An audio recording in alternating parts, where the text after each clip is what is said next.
exactly 11 a.m., so we will get started on time and do our level best to end on time and honor everyone's time. So welcome.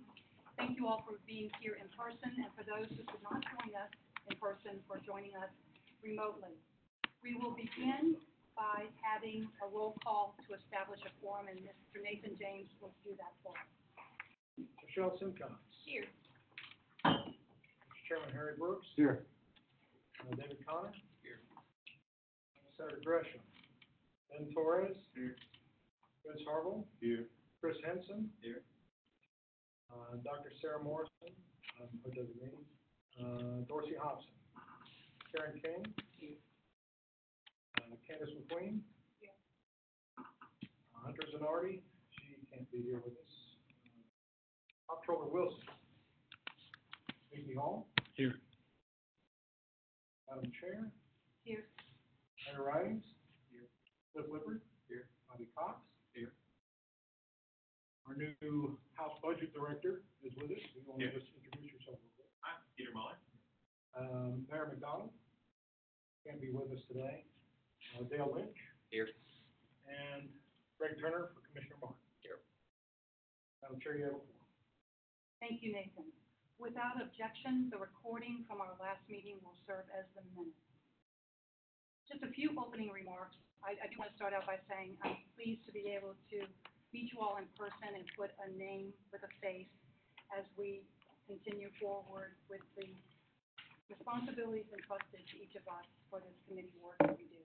I do want to take a few moments before we go around the table and again just briefly introduce yourself and honor and recognize Representative Harry Brooks for his service to this committee for the years that he served, as well as for his terms of service with the General Assembly, starting with the 103rd until this one, the 110th. So that's a lot of years and a lot of incredible service to the great state of Tennessee. So I thank you for your service. I do. He decided to retire when I'm coming. I'd like to turn it over to you for any kind of remarks that you would like to share with the committee. Well, I appreciate your recognition. I have enjoyed these 16 years.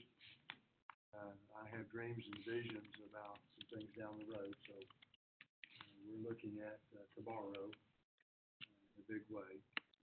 Involved in heavy involvement in 2 or 3 major tasks already. We're looking for a president at Carcinema. So if you've got a PhD and you're a Baptist, and you can send us an application. Or if you could become a Baptist, I'll even work that in. But it has been a great opportunity and honor to represent my part of Knox County for these number of years. And it's been just a thrill, literally, to get to know many of you and learn from you. I'm kind of like that sort of person or thing that kind of just sucks in all kinds of information and knowledge from people. And you folks are good, very knowledgeable, very experienced. We're going to be in great hands in the future. There'll be a whole new bunch of legislators, about 30 or so, that you may have to chat with in your individual area, and maybe take time to kind of integrate some awareness with those folks about what's happening and what we did, why we did it, where we want to go. But thank you for your service. You folks, many of you put in many more years than I have. But it's been an honor to be a part of this effort, and it's truly has been quite an honor. But thank you, and look forward to your continued success in all that you do. Thank you again. We do have time for go around and have everyone introduce themselves and where you are currently located. Brad, we'll start with you. Brad Davis, Tennessee Department of Education, working Office of Local Finance and Calculation. Mike Herman with the Department of Education, the Office of School Safety and Transportation. Peter Muller, I'm the Budget Director for the House of Representatives. Chris Simpson, Metro Nashville Davidson County, and Chief Operating Officer of Chief Financial Officer. Kristen Hobbill, recently retired from Fayette County Schools. I'm Todd, Superintendent of Warren County. Cliff Clifford, Executive Director of TASA. Melissa Savash, Assistant Commissioner for Policy and Legislation with the Department, sitting in for Commissioner McQueen. Ben Torres, Deputy General Counsel and Director of Government Relations with the SC School Board Association. Larry Rose, DHSC. Barry King, Assistant Principal, Beard County, and Council Mayor. Michael Marin, I'm the Research Council and Education Committee, Representative Gresham Day. I'm Nathan James, I'm the Director of Legislative Consumer Affairs. Go ahead. Harry Brooks, State Representative. I'm Elizabeth Hollis. I'm the Communications Consultant for the State Board of Education. Mickey Hall, Wilson County Schools, Deputy Director and Chief Financial Officer. Greg Turner with Department of Finance Administration, the Budget Office. I'm here representing Commissioner Larry Martin. Chilton Cox, Director of Schools in Johnson County. Dale Lynch, Executive Director with Policy, State Superintendent's Order. Kim Franklin, National Association of Social Workers, Tennessee Chapter. Patrick Boggs, Research Council for Health Education, Chairman Brooks today. David Connor with Tennessee County Services Association. And I'm Linda Wesson with the Comptroller's Office. And on the phone?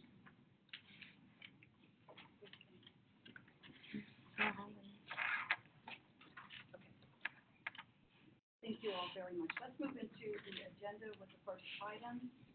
Brad Davis with the Tennessee Department of Education with an overview of the BEP components. Brad?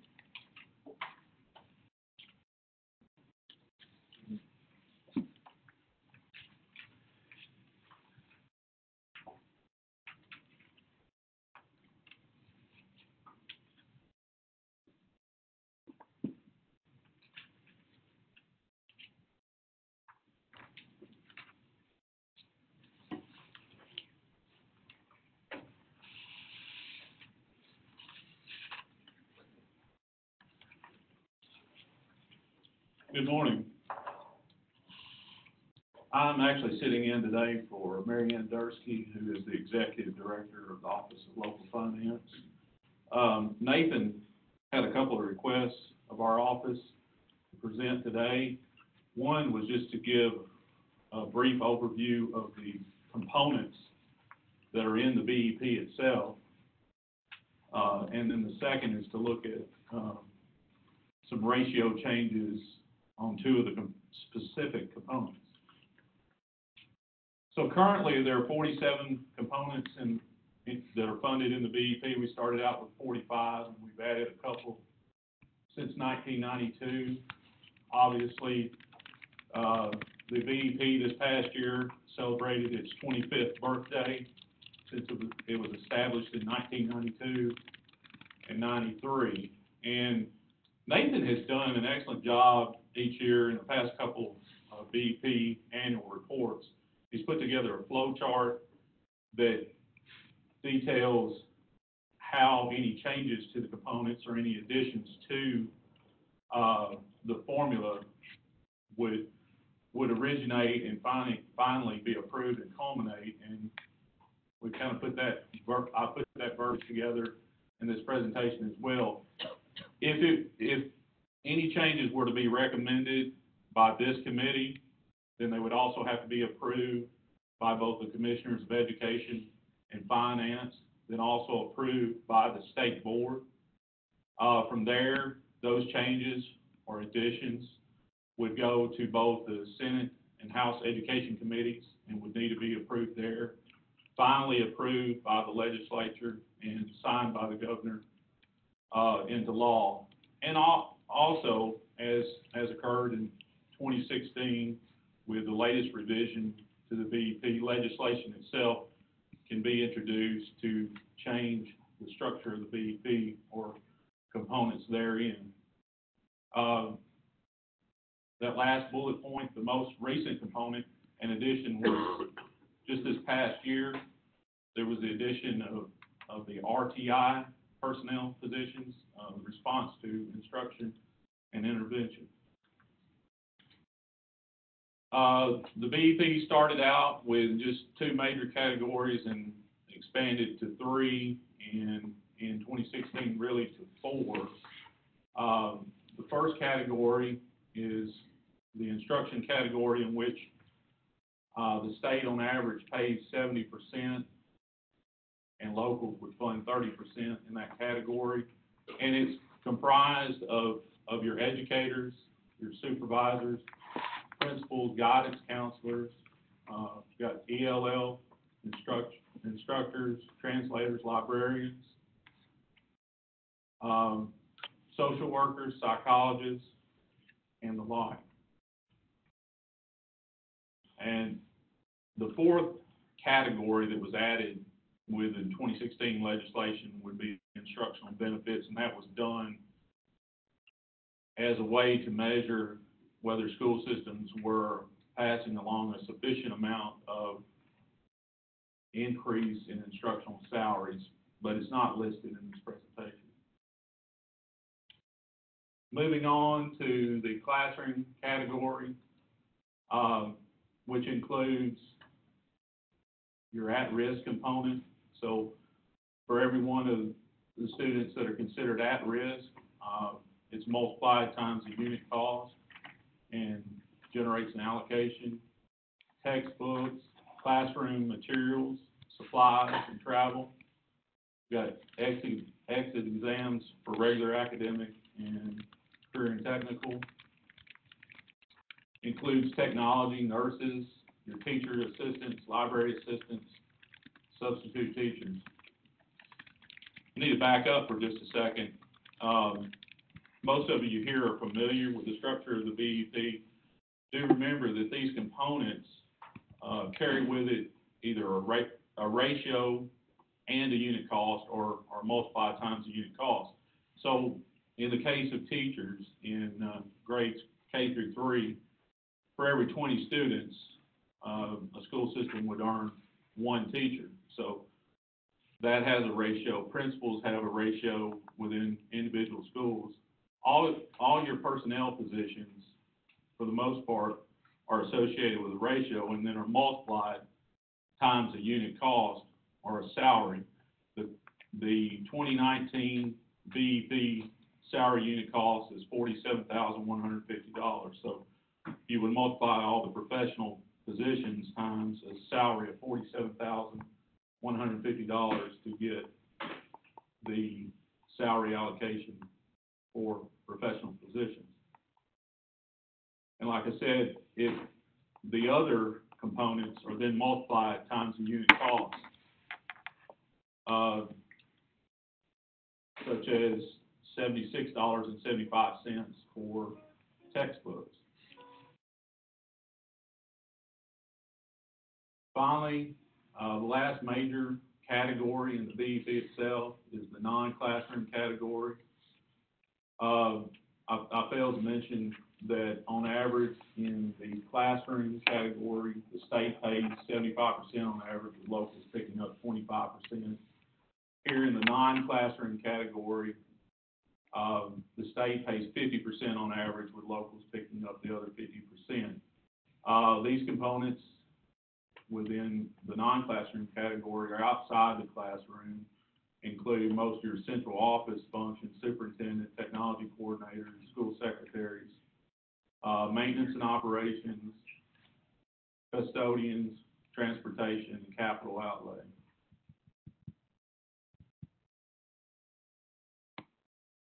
And obviously personnel in each one of the three categories generate allocations for Social Security, Medicare, state retirement, and health insurance. I encourage all of you, or if you want to do some additional research, to go to the state board's website and look at the BEP Blue Book. It is essentially a 6 or 7 page comprehensive document on the components themselves, and will indicate the ratios for which personnel are being funded and the unit costs associated with each one of the 47 components. It's a nice, succinct document for you to look at. Now, some members has expressed some interest in changing the ratio for both school psychologists and social workers. Currently,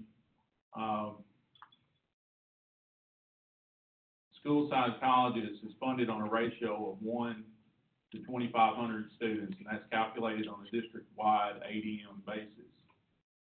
So you would take the aggregate district ADM and divide that by 2,500, and that would give you the number of positions for school psychologists earned within the BEP.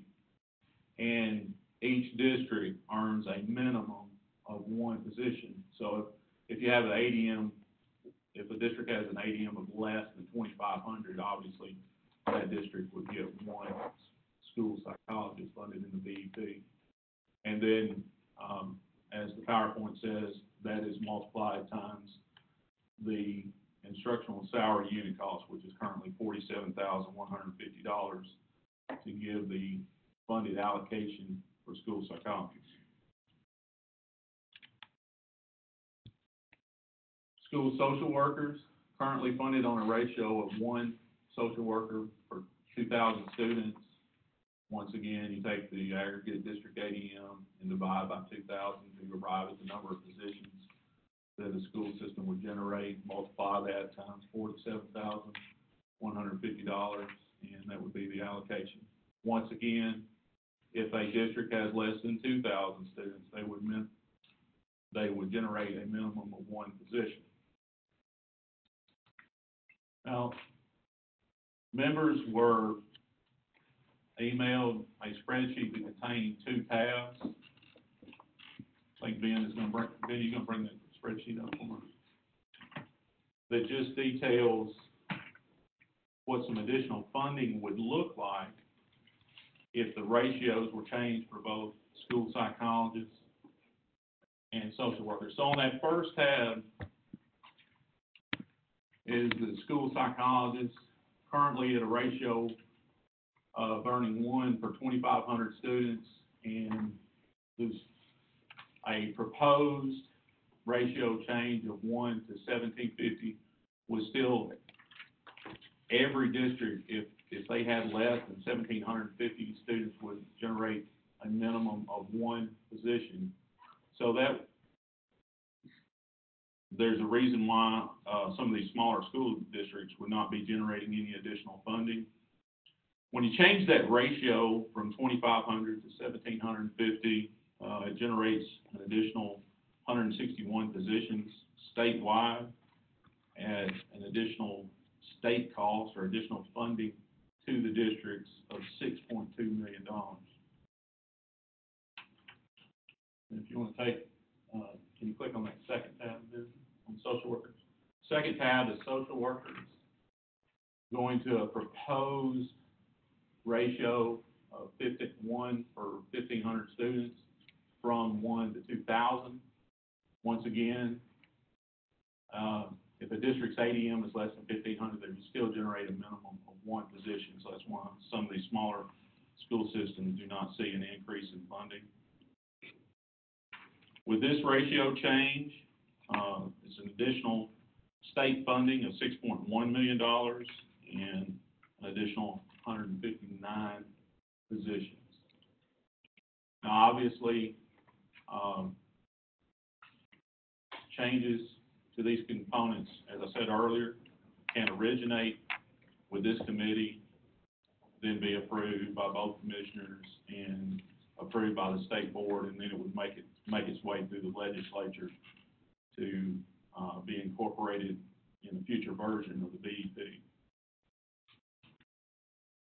Obviously, changing ratios on existing components or upping unit costs are ways to increase funding to the school districts from the state, and as has been historically the job of this committee is to look at those components and see if there needs to be any changes or additions. So obviously, this is a good place for any changes to originate. Nathan, that's all I have. Do I have any questions? It is time for discussion. questions, comments from members? What are we currently at with nurses?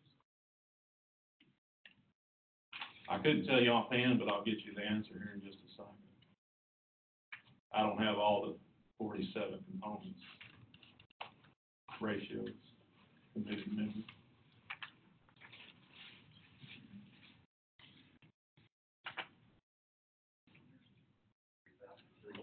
One to 3,000. Okay.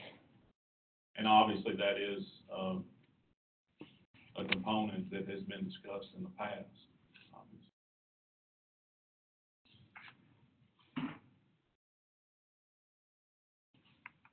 You know,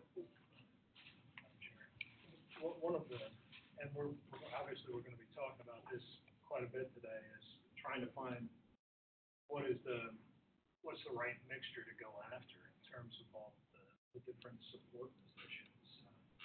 And yesterday afternoon, about 3:37, I got, just about 3:37, I got a number of these documents sent out to you.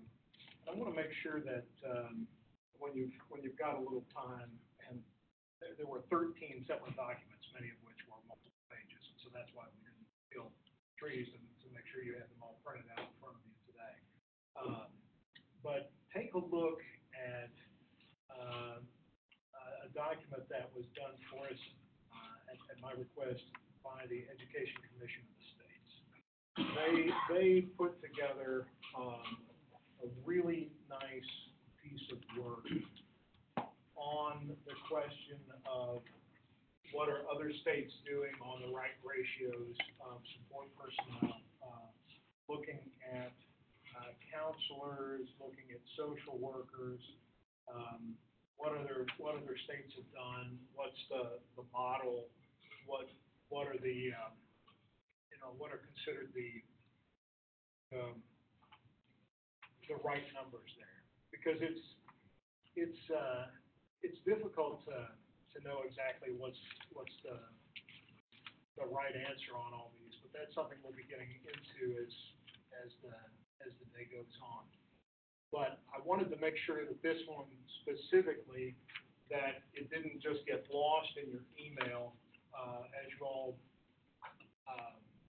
as we go away from this meeting later on today. Because each one of these hyperlinks goes to some extraordinary research, each one of them, including every bill that was introduced from 1996 to 2016 on the subject that was compiled by the Education Commission of the States. So there's a ton of information just in this one little gem.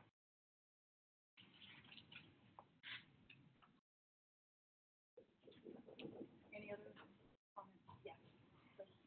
So, I know what we're looking at here, and I think presented in some of the other documents, I would assume are considered best practices as it relates to ratios of certain positions to students. Do we know, or does anyone know what the current ratio that's in the funding formula, what that was based on, when it originated? Brad, did you know? I was just getting out of high school. The BEP, actually, I graduated in '92. Any long-standing member remember? Larry Gunn.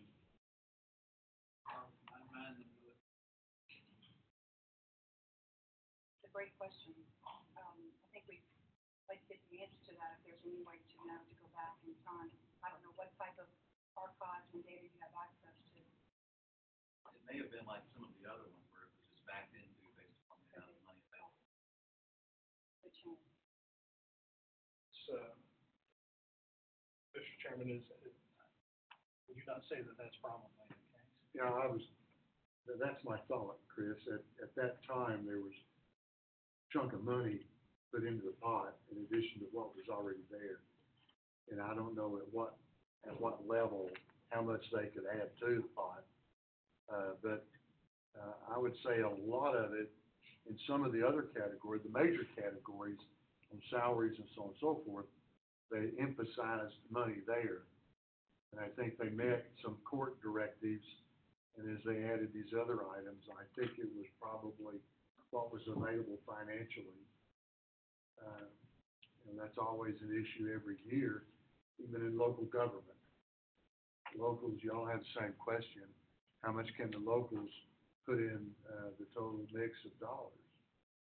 And because all of these items are splits between the state and locals, I mean, it's an issue that impacts us all. But I don't know historically. I'm trying to think at that time, who was the speaker then, Mr. Rice? That, do you recall in '92?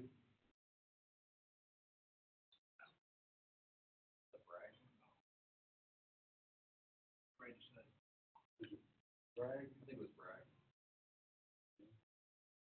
I mean, I'm sure there's some minutes that could go back and give you the answer. As a follow-up to that, I'm assuming these ratios have not changed. They were implemented in 1990. I'm not aware of these specific ratios. Now, there have been other ratios. Specifically talking about psychologists, social workers, nurses. I don't think any of those have changed in 25 years. I think it's been one of those around the whole time. But you were, specifically what you were reporting on was not the nurses. Right. Right, we were talking about social workers. Right. And psychologists. Is there a resource or a document out there that would be very useful? So in 92, it came into effect, and then now we're here in 2018. Is there a document or resource out there that we can go look at to see those components, what has been added to them and what has changed? Is that available? Not Could available. probably make it. Brad, don't you think we could put it up? Oh, yeah.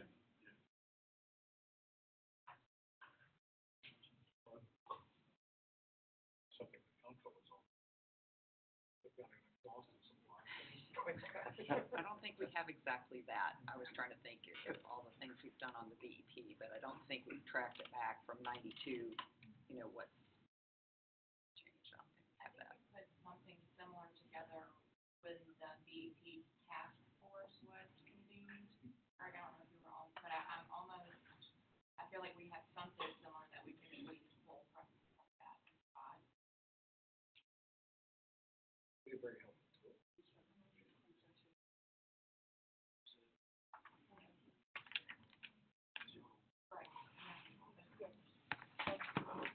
It's also, to note that the variance that's, shown here for most of the districts, which talk about the split, for most districts, the variance is actually not going to be actually higher in the district.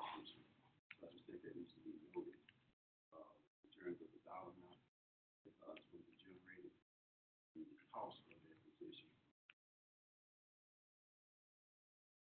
Of course, we have to remember that the BEP is a partnership between state and local, so that's assuming on average in the instructional component, that on average, local might be kicking in 30%. Perhaps more, if their fiscal capacity is 30%. I think the average, the median is probably $20,000 or something like that, because how much is generated, for the district. So when you start looking at position costs and the amounts that are generated, there's a 30% increase by the local, but you can get that. But still, the additional amount based on the business. That's going to be not that. Thank you. Any other discussion? Has there been a question raised as to if the instructional unit cost is the appropriate salary to look at for these types of other professions?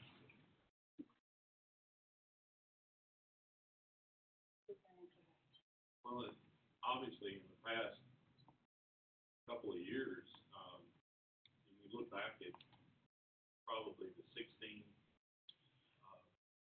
15 BEP annual report, there was a lot of discussion as to whether the salaries was sufficient.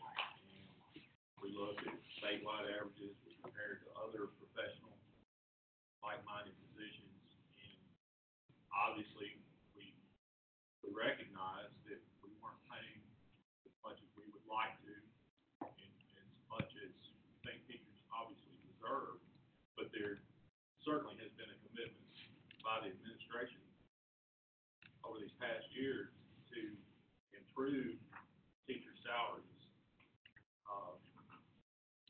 And there has been a significant investment in teacher salaries over the past few years. Are we where we need to be? No. Are we where we'd like to be? No. But we've made significant strides. Thank you. I mean, I agree with you about the investment in instructional salary. My question is more, is it appropriate to use an instructional salary for hiring a psychologist under instructional salary?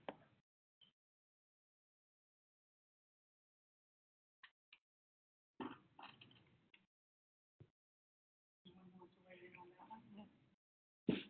Charles? You could potentially survey those ones and what they're actually paying these positions and compare that to instructional costs. I think that would be helpful to have that information. The Tennessee Department of Labor has that also for social workers, and I suspect for psychology. So we need to look at that. Are we? Go ahead, Tom. Go ahead, Stephanie. So, and also to recall, I mean, one of the reasons that we're asking this question is because the legislature is asking for an analysis, the analysis that we were just shown, to be included in this year's report. And I would say that, because of some of these documents and others, this year's BEP report is going to be longer than it has been the last couple of years. Going to try to not have it look like a pre-2015 report where it used to be 150 pages long because of all of the addendums that used to be in there. But there will be some of the things that speak specifically to what we have been asked for from the General Assembly, and certainly the spreadsheets that were included there, and the discussion that we're engaged in now that we've just had. We're about this request for this committee to analyze and take a look at the question.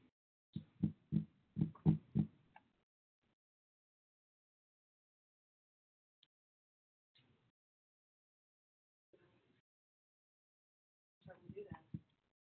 So Nathan's saying without objection, we can move into lunch sooner. We were scheduled to have an informal working lunch at 11:45. The food is here.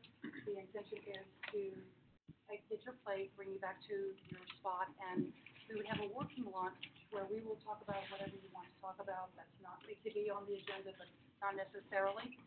Nathan has shared with me in the past that we've had a lot of good discussion during these sessions, but lately we've been so on point in moving the agenda and various topics that we haven't left a lot of room for open discussion about any issues and concerns that are uppermost in your mind. So we do want to take lunchtime to do that. And if there's not a lot of discussion, then if you all want to move more quickly into the agenda, we'll certainly move at the pace that is preferred by each of you. Let's do that. Is there any? One little announcement about lunch. We ordered lunch for 28. So obviously we have quite a turnout today, which is a very positive thing. So I would say the members and their designees first. Let's make sure that they get to eat, especially our friends who have driven from as far away as Mountain City. I want to make sure, and some other friends who left vacation and drove all the way from the East Coast to make sure that they were at the BEP Review Committee meeting and make sure they get their food first. Other than that, we should be able to accommodate it. Lunch is served.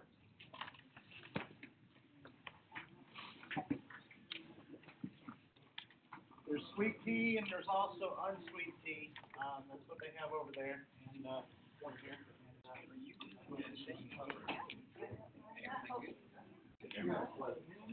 I have.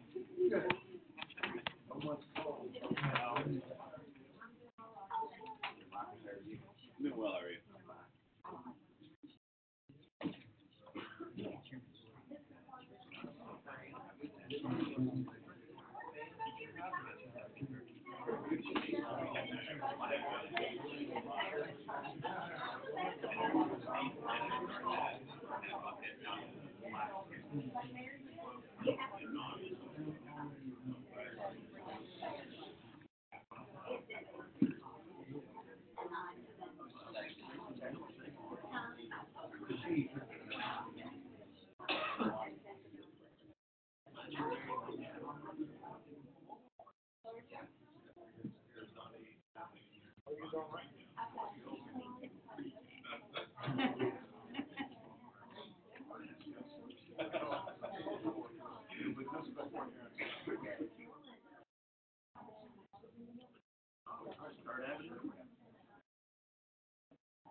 Legends here. Play on words right there. Now we get.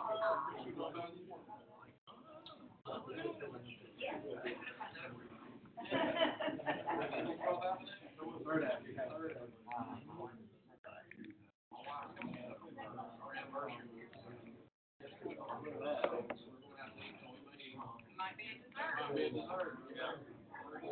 That's my chocolate, strawberry cheesecake, yeah, look at that.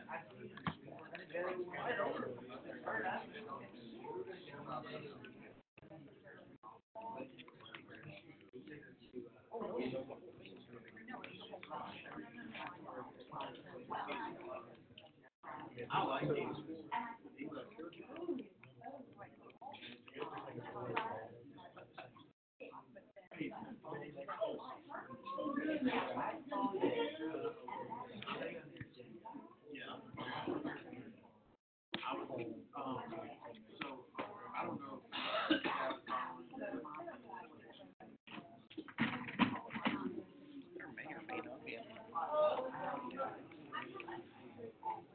If there's not,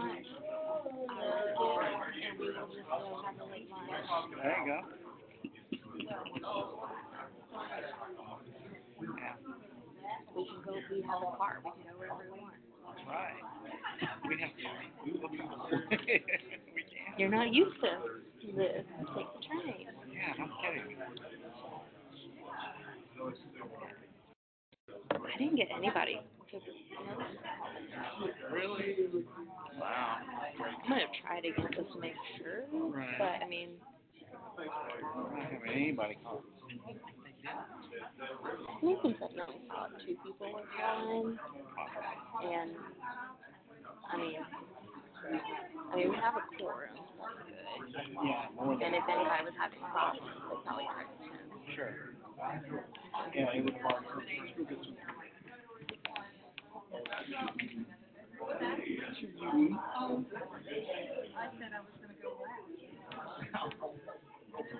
No, I guess we just, no, sure. Folks,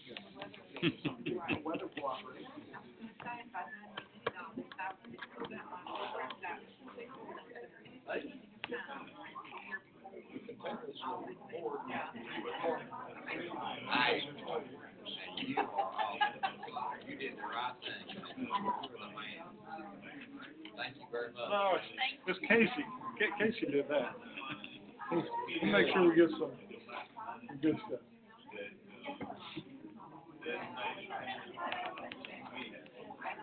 We have folks on the telephone, and maybe we do, but everybody's here.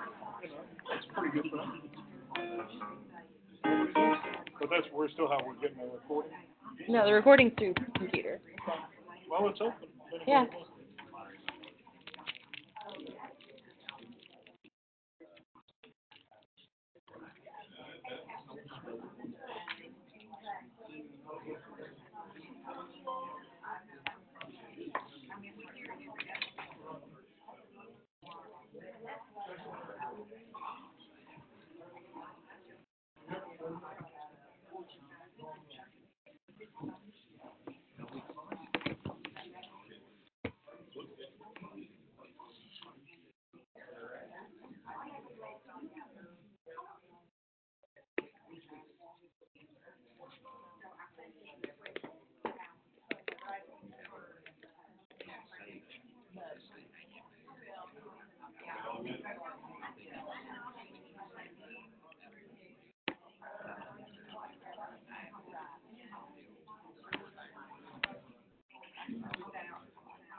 And then reach what they were able to, how much they were able to.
Good? Very good, yes, sir. Thank you. One of the ladies asked me, she said, so did you stay up all night cooking that? I'm like, no, not I.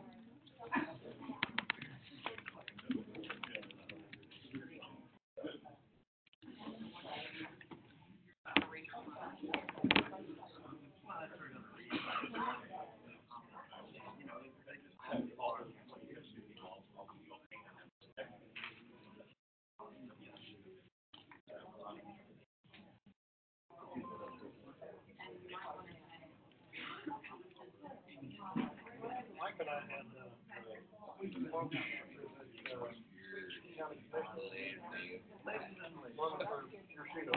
They were. Good. Be good for you. You work hard. You'll be fine.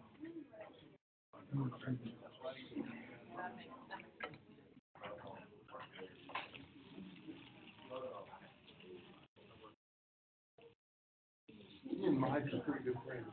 Yeah.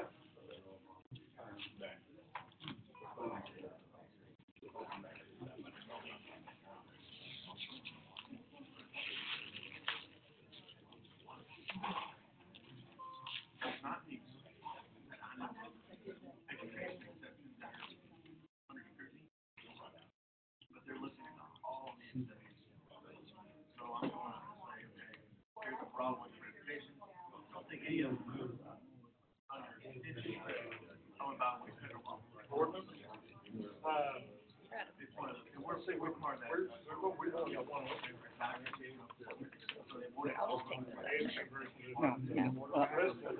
People mean places.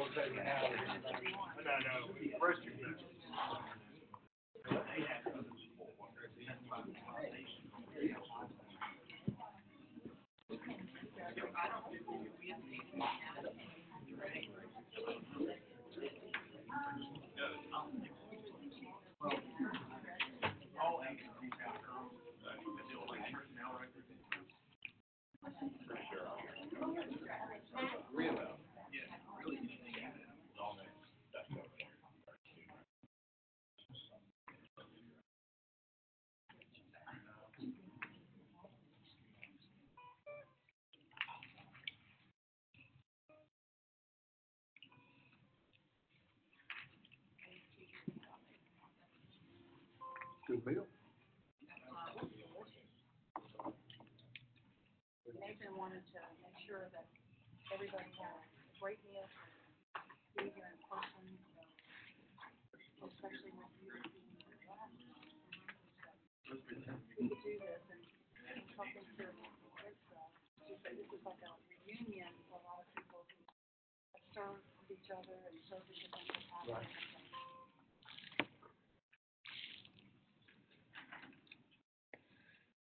So who wants to start this conversation? I'm looking at you, Bob Fox, with a mouthful. It doesn't have to be you.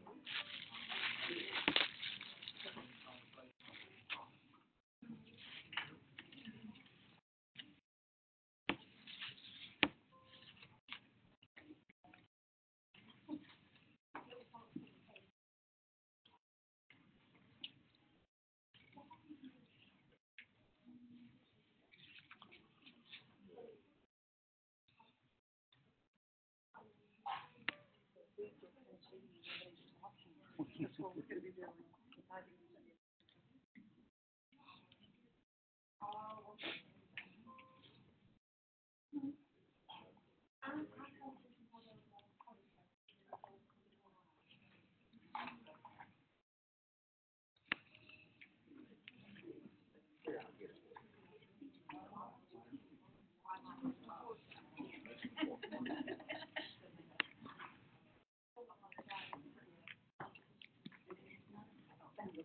No, it is not.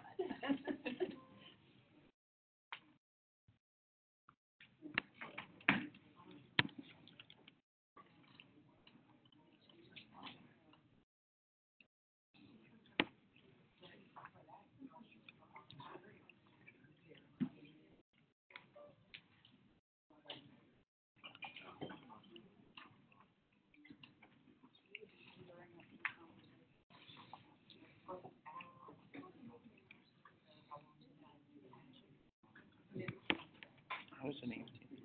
Good.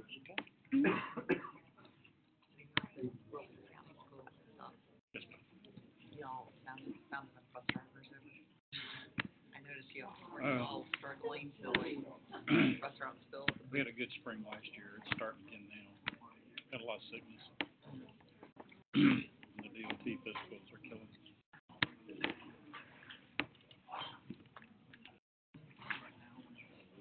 Unemployment's so low, it's just. That's what.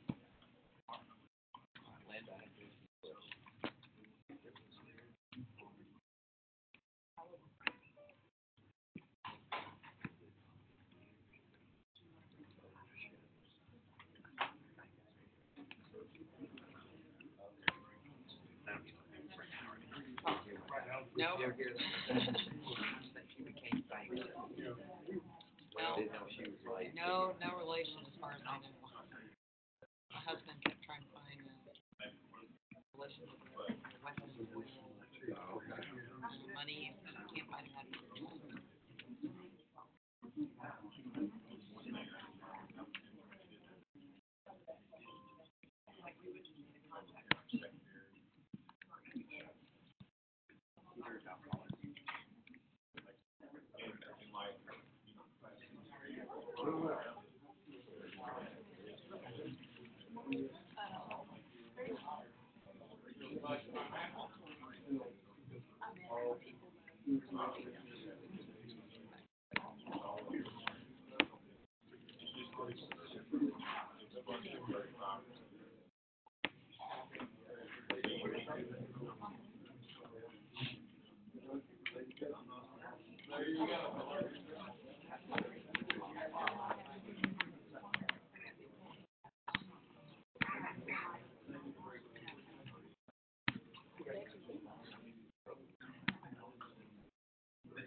Hello? Yes.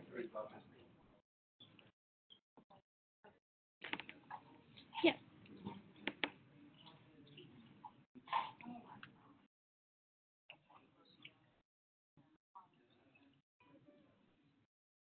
Mhm.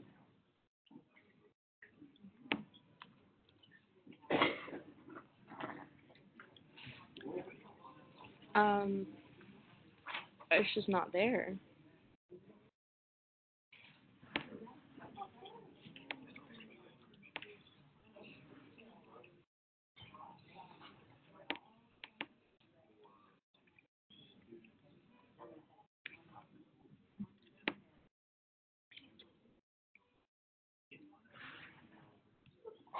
Okay,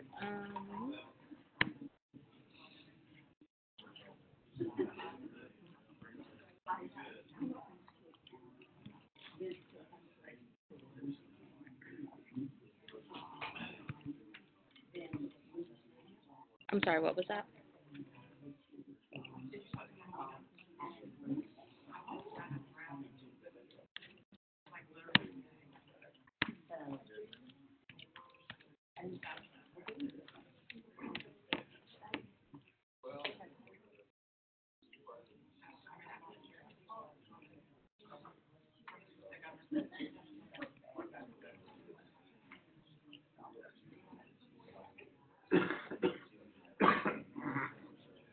The meeting number or access code? Okay, it's 640. Yes.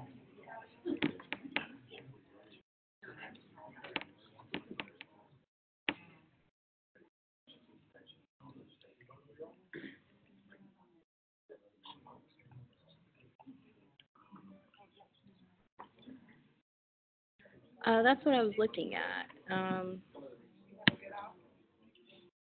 It says meeting number and then in parentheses it says access code.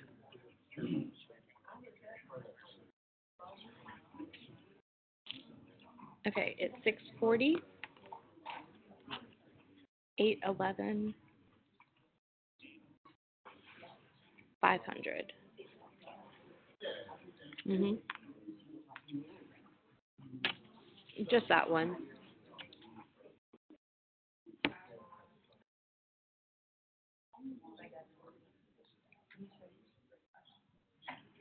Okay.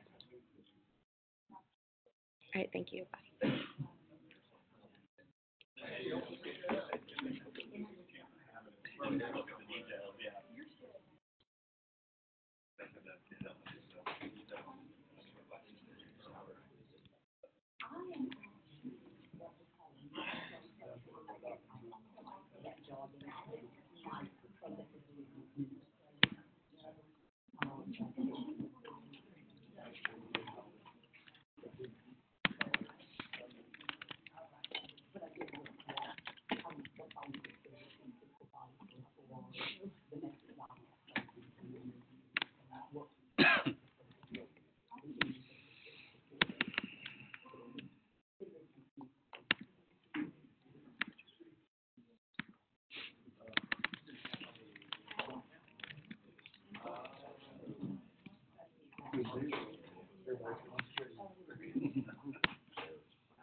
What?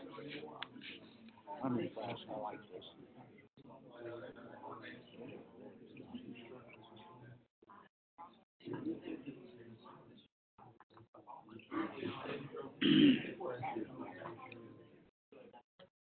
I think he said she's used it before. Hold on. Hello. Yeah.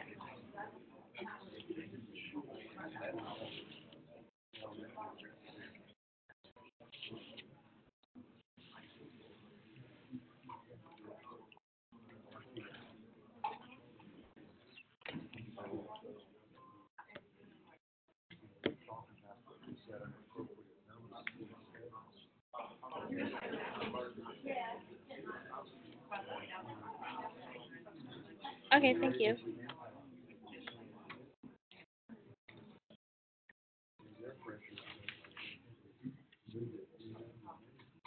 You can close it. Okay. Thank you. Bye.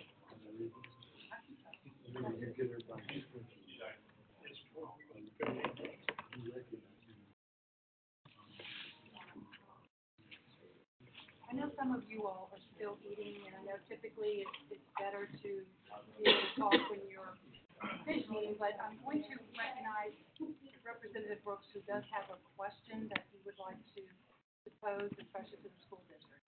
We were discussing the salary number, the 47. Is that appropriate? Is it appropriate here and here, wherever? I know the pressure on the legislature, whenever we looked at budget dollars, had to do with, let's find a way to give teachers a pay raise. But I know that you all have pressures that are very different than what we were, looking at and asked to do. But I'm not being critical, but I'm just curious, informationally, whenever we sent those new dollars in that instructional component, what kinds of use did you put that to? Was it for the salary improvement? Was it that you had to have another English teacher? Give me some, I'm just curiosity if you could, we could go around the room and go to the local leaders and kind of get, I'm just interested in feedback. And I don't mean this as criticism, I mean this as just information. So we could start, let's start over here. We used it for increasing salary. We used ours for increasing salary, but also hiring new teachers because we're one of the faster growing districts in Middle Tennessee. Yep. Yeah. Huge growth. Here we use our salary, but we only receive 41%. Right. So we, again, we have to take into consideration that we had one, increase in retirement. Certified retirement went to 9.04%, which is a pretty sizable increase on, typically you have 70 million. That's salary budget. So, again, we had to put all of the pieces together that we did to the salary or benefits. Mr. Ridings, your group, what feedback did you receive from them?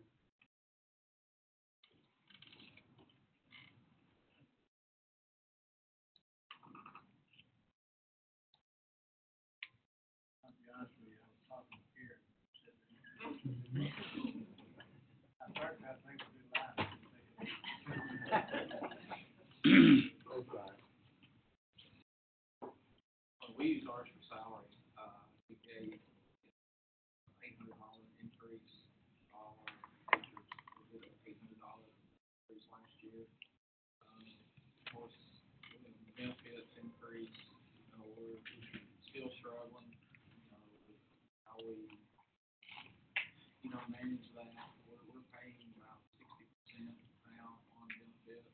So we're trying to keep up, but we're also trying to help out our classified staff as well to get a portion of that pay.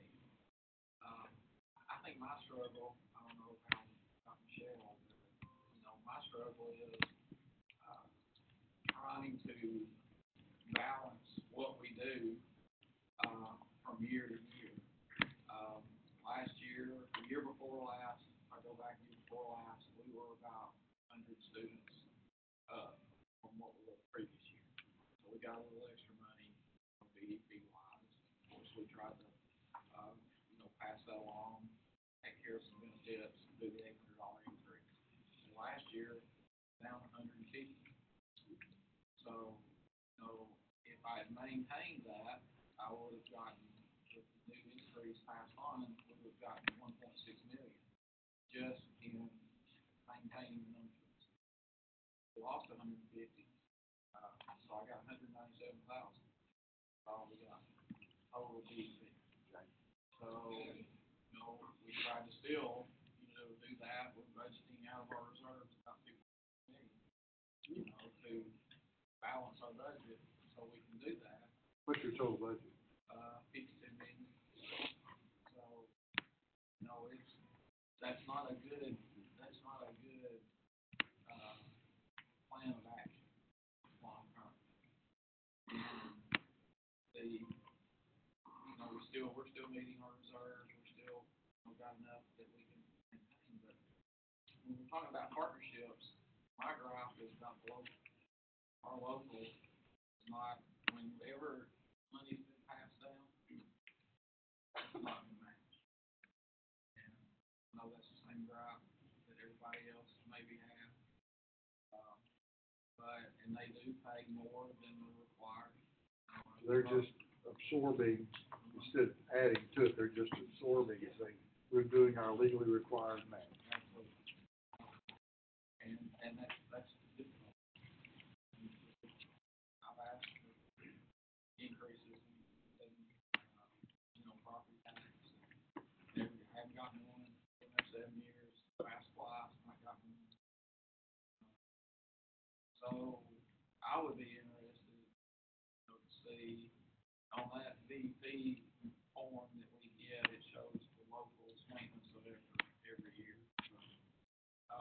I'd be interested to see how many other districts have passed along, have increased their local contribution when the legislature has passed on, and, be that partnership that we talked about.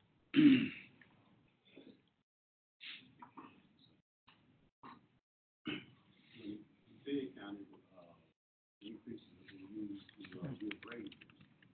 Big county has very low salaries from previous history.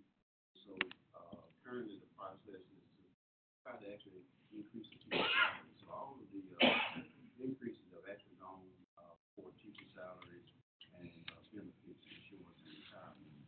I think that, one of the things that we might want to go back and review, are those positions that that district may have that outside of the form. Because, again, you may have to add positions, with growth. And so in terms of getting those salary increases, you have to add positions because of growth. There are a lot of positions that are actually not being funded. You already take care of those locals. In Fed, one of the situations that has occurred is that the minimum required match, because the county was not putting money in previous years, we've gotten to the point now where they actually have to. So that's been good, but now the thing about it is that what they have been required, what they're being required to put in, they're putting in, but they're not really going way above beyond that. But they fed the money to use salary. All of this doesn't take place in a vacuum, and so we actually receive less state funding this year than last year because of our increase, substantial increase in our fiscal capacity. But if we also had increases, as Karen said, in pension and benefit costs, which we did have to budget for, which required us to make reductions, cuts in other areas. I'll agree with Bobby on the maintenance of efforts. That's something that can be maintained year after year after year, regardless of inflation, regardless of student enrollment increases, et cetera. I think that might be something that, you might. There's a piece of the, that particular, maintenance. Explain what you're saying again, make sure I understand. The maintenance revenue requires the local funding body to at least fund the same amount of local revenue budget. This budget the same amount of local revenue as the prior year. It doesn't require the local funding body to increase any, but yet you have increased costs as they relate to inflation. You have increased costs as they relate to student enrollment growth, but there's nothing in the maintenance of effort requirement that takes those kind of things into consideration. Thank you. Representative Brooks, Yes. one other thought with that, as now somebody who listens to all superintendents to try to work with everyone across Tennessee. It was a little easier for me times when I was there in Hamlin for 16 years to explain where I was financially in our district. So I think one of the things that we always looked at, very close to what Fayette County was talking about, is it seems like districts to be able to help their employees, whether it's in healthcare costs, whether it's in salaries, you have to give up one or the other. You look at class sizes, if you try to help your employees, then you increase class sizes, you max out class sizes. Or the other is you look over time, which I think would be another one of those interesting studies with school districts. Over a 16-year period, when I was in Hamlin, we started out at probably 85 teachers over and above the BEP, which we thought, as a local community, as a school system, that was great. That's what we needed, AP classes, we needed other opportunities. However, over time, we went down, when I left a year and a half ago, we were probably about 30 teachers over the BEP. So you have to decide to absorb programs and things like that. So I think really looking at the district over a 5 or 10 year period about the number of positions they have over the BEP, what they had 5 or 10 years, what they had 5 or 10 years ago, and what they have today, it tells a big story. District.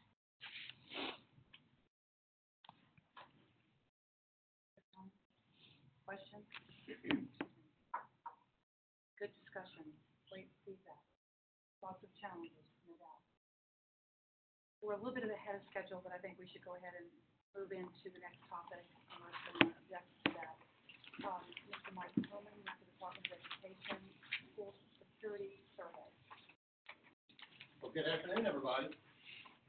Afternoon.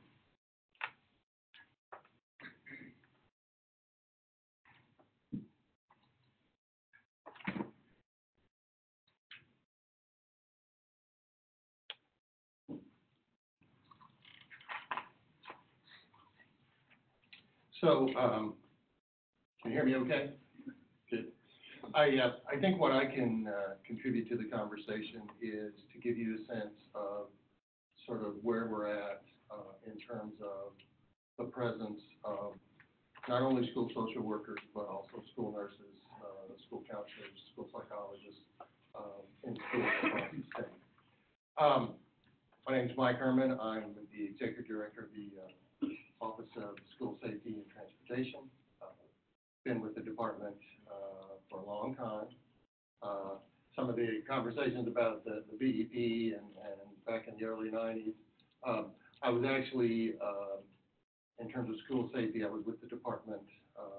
Some of you may remember in 1995 when a student went into Richland High School, shot a teacher and another student. So I've seen some tremendous changes in what the state's doing around this issue. And it's, it really is, I don't get excited about a whole lot anymore, but it is exciting to come and talk to you about sort of where we're headed with the school safety initiative, because I really feel like this year the state, thanks to the support of the General Assembly, really made some significant advancements in terms of work. So just by way of background, I think everybody knows that the governor appointed a working group in the spring of this year following the shootings in Florida and Kentucky. And the governor really asked the working group to focus on what are some, near-term things that can be done, quickly to improve the safety of Tennessee schools.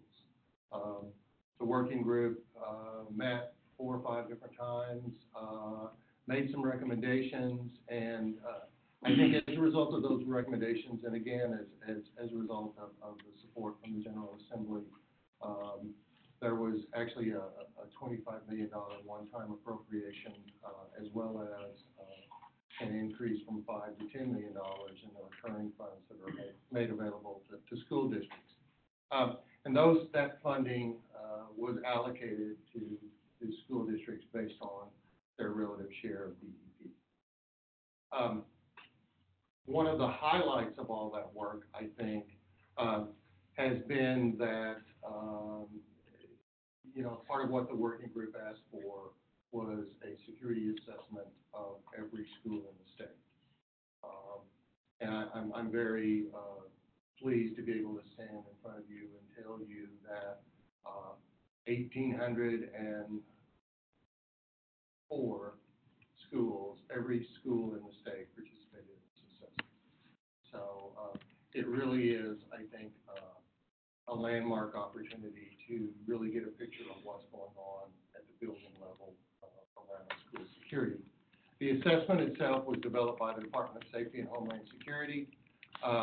It was conducted locally by a team of a local law enforcement representative and a school representative. And what we held local districts accountable for is to use the results of those assessments to drive how they spent this money that was made available. It primarily focused on vulnerabilities and security practices, but we really saw this as an opportunity to really collect some important building level information. And one of the areas of building level information that we thought was very important was the availability of student supports. We've got a fair amount of district level data around things like school counselors and school nurses, school psychologists, school social workers. What we have not had until today is really a look at what do we see across all the schools in the state. So in a minute, I'll be able to share that with you. Additional pieces that are coming out of that, we did collect a tremendous amount of data. We asked that all of those assessments be submitted. We're currently in the process of pulling all that information together to generate a report. What we will be presenting is the results of those security assessments, as well as, at the same time, we picked up a copy of every school's emergency operations plan. So we pulled a random sample of those plans and are really looking at those in terms of, qualitatively what's there. And then, the piece that I'm here to share with you today is, as part of that review and part of the assessment, we also asked some questions about the availability of school counselors, school nurses, school psychologists, school social workers, and licensed mental health providers at the school level. So that's kind of what I've got to share with you. The other pieces that are still sort of coming out of this work, the Department of Safety and Homeland Security is working on the development of a reporting app, basically a hotline, if you will, that would be available to students and other community members to report concerns. And later this year, the department will be rolling out threat assessment training for schools. So those are all pieces of all that work. Can I answer any questions about the work of the working group? Okay. So,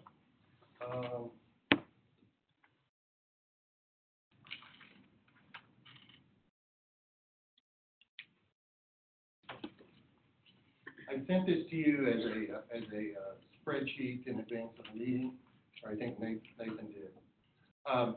But kind of a summary, if you will, of the first page of the handout that you're receiving is this. And let me explain a little bit what we have. In this column is the position. In this column is the percentage of schools that report not having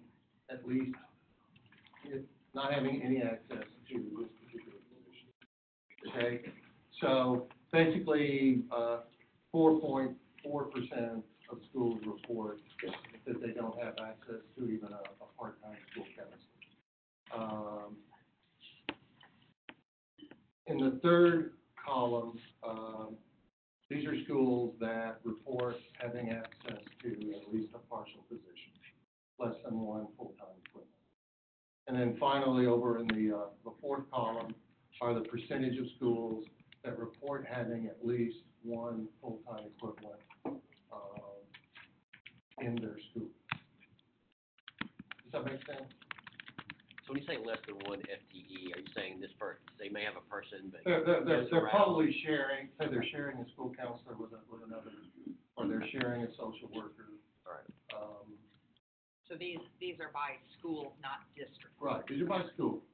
So if you've got one school psychologist that's serving 5 schools, then they would probably report 0.2 FTE. Mike, just a thought.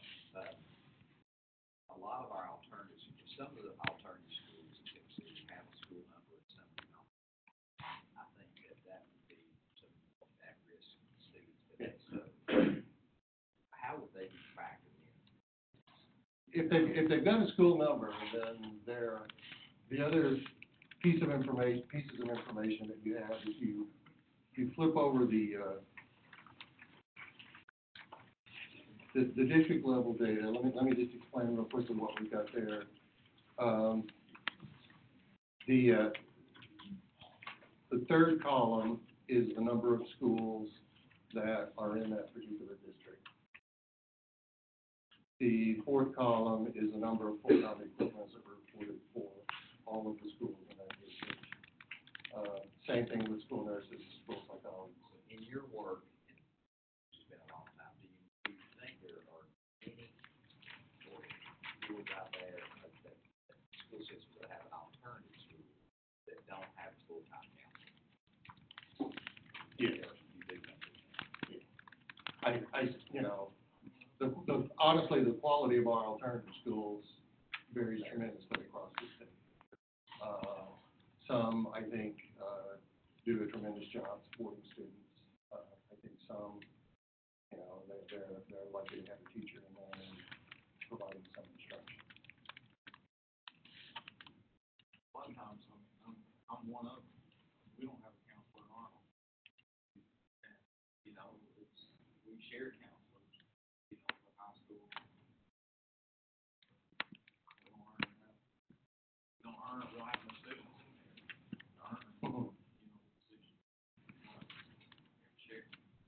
Yeah, and I think in terms of, the discussion, particularly around social workers, because I think in a lot of cases, it's your social worker that works with the student and the family to get services. That's where, in a lot of ways, I think their role is sort of a gap filler. So I saw Teresa Nichols was over there earlier, and I think of our special education children who are served as different, and they have different options, levels of disability. I think we also have kids in alternative school that may not be sped kids, but also require greater needs, greater services, even though you may not earn one through FTEs. I can't imagine that the kids in your alternative school would be more at risk than your kids in the regular. Oh, yeah, I agree. Yeah, I don't know what I'm getting at, but I'm just thinking that. Oh, they're definitely roommates, yeah. You know, and that's why we do have two social workers, you know, that are on that side, although they do, you know, work with us, they don't have that third person in the building. But we do have those resources, but just a dedicated guidance counselor, alternative. I wish we had trend data, because I think, one of the things that I see is, schools are putting more resources into these supports for students. So I think the trend is moving in a direction that is positive. But again, this is kind of a picture of where we're at this point. But are there schools out there who would have one of each of these at the school? I mean, how many schools do you think would have a psychologist, a nurse, counselor, each of these at the school, or have at least access to them? Because that, to me, should kind of be the model, right? You'd have these resources available for each of these different. I mean, I think there are a number of schools that have access to all of those. I think, you know, if you look at the individual districts, I think our urban districts tend to have higher access to social workers. I think the other thing that I would point out that I think is important from a safety standpoint, you know, the question here was really access to a licensed mental health service provider. In a lot of cases, these aren't necessarily employees of the school system, but, you know, they may be working through some sort of an agreement with the school district, and are being funded through TennCare and insurance. Grants. Or contract. Or contract.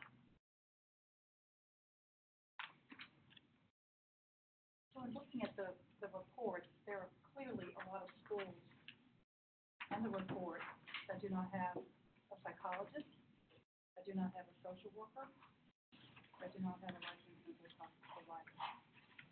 And even though the BEP says putting the money in the formula, apparently the district does not have the funding to hire someone. There's a shortfall of funding. Is that what I'm to take from? Yeah, I mean, I'm sure all the members of the committee know that the BEP is a funding model as opposed to a spending plan. So I think we just have to be aware. So, you know, the dynamics of that is, again, if you have to have classroom teachers versus the social worker and psychologist, you know, you don't have classroom teachers. So the money that you can spend for the psychologist position has to go to those teachers. So again, positions outside of the formula that you're having to provide funding for. And I think too, in a rural community like I'm from, it's hard to get those people in those positions anyway. We'd love to have a social worker. We would love to have a full-time psychologist. But we don't have access. That's it.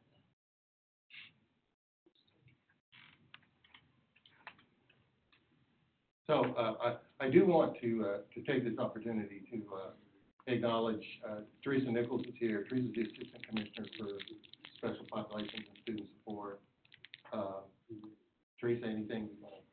Well, I know that there were some additional items on the agenda that will hopefully also address some of the questions from the group Joanna here, speak to some of the work mental health collaborative and Karen here to talk about social workers.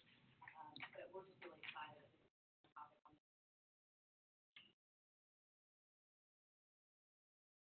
I guess, you know, finally, if you do have any questions, I'm certainly glad to answer those for you, and if this is my contact information. Thank you. Good. Any other comments, questions before we move into the next agenda item? Thank you. Joanna, Vivian, Mental Health Collaborative.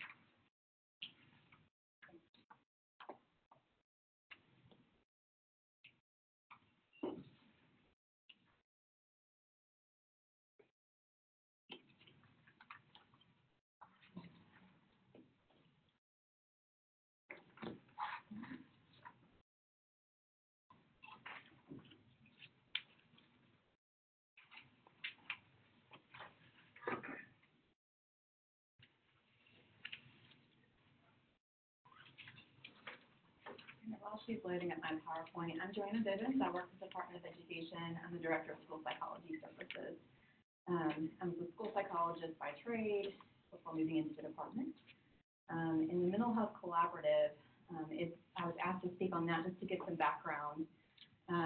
It's a group of various folks who have gotten together to talk about the very issues you guys are talking about today.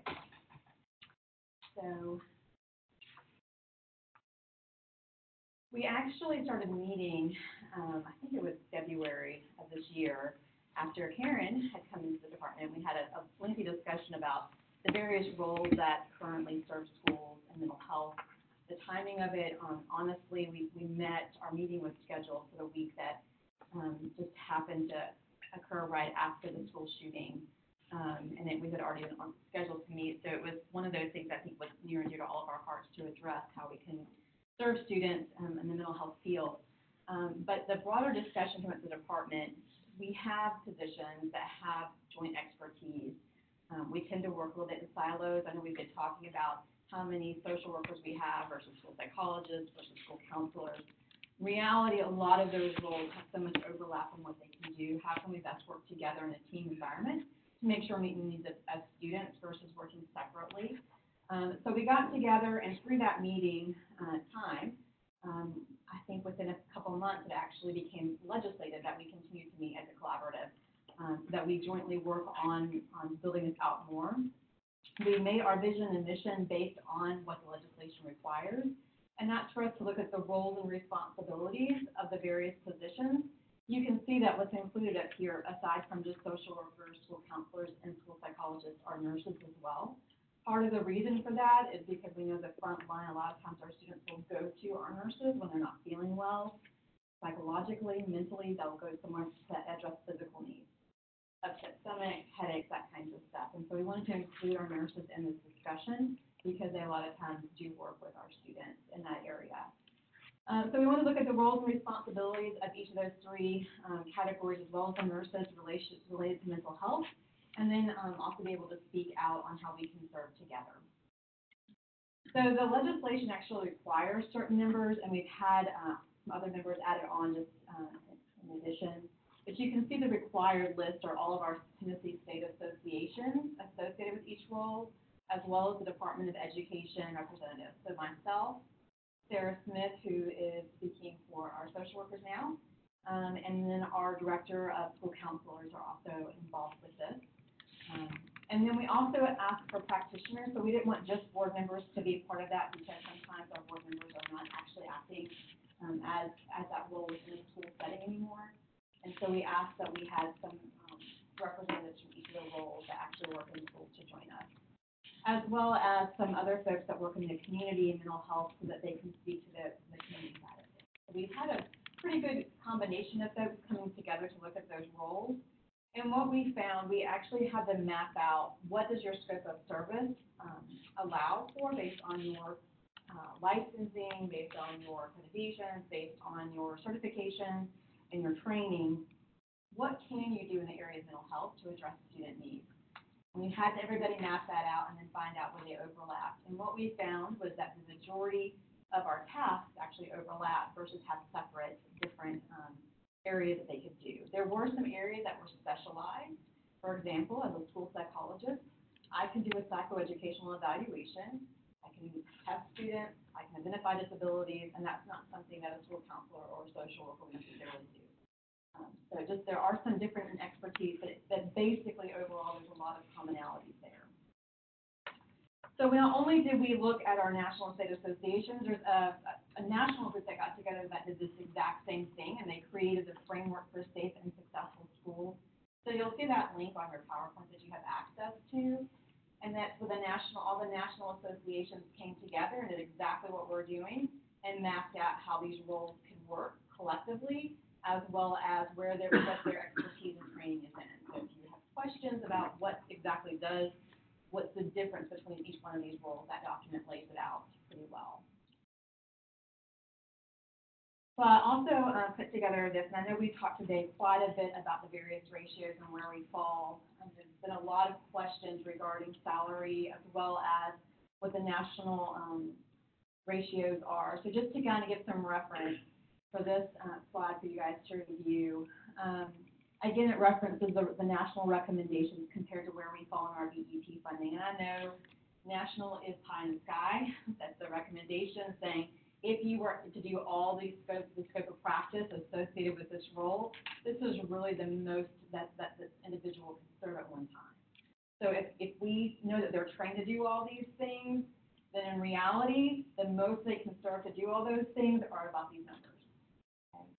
So when we're thinking about that, we know that gap's going to be there compared to what's actually in practice and what's funded. But we want to try to get closer and closer to that number. Over time, what I've seen happen is that ratio has shrunken.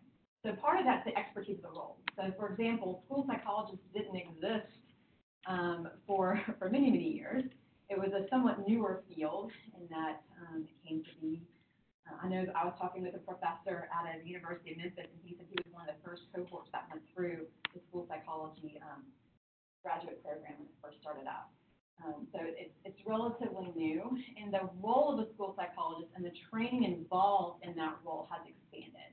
So initially, that role was just about testing to identify students with disabilities, and from that time point on, what they do, what they're trained in, has grown and grown and grown.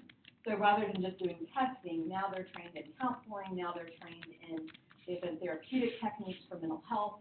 They're also trained in